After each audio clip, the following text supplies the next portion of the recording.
सुप्रिया सुळे ही पहिल्यापासून राजकारणामध्ये आहे आणि तिची एक बॅकग्राऊंड आहे पॉलिटिकल. तिने लोकसभेमध्ये पण काम केलेलं आहे.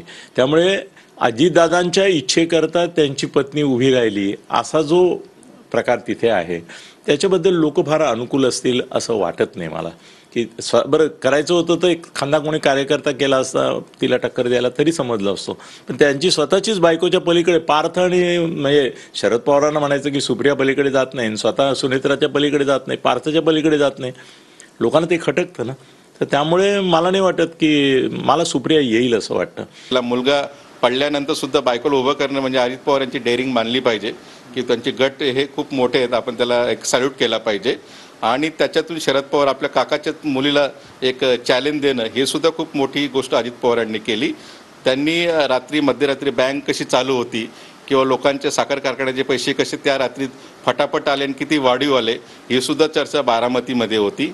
किंवा अनेक तुम्ही मत द्या नाहीतर आम्ही निधी देणार नाही हे सुद्धा वक्तव्य अजित पवारांचे गाजले. त्या मतदारसंघाचा मागोवा घेतल्यानंतर सुप्रिया सुळे यांना जेच आहे, कारण की भोर आणि पुरंदर या भागामध्ये त्यांना एक मोठं लीड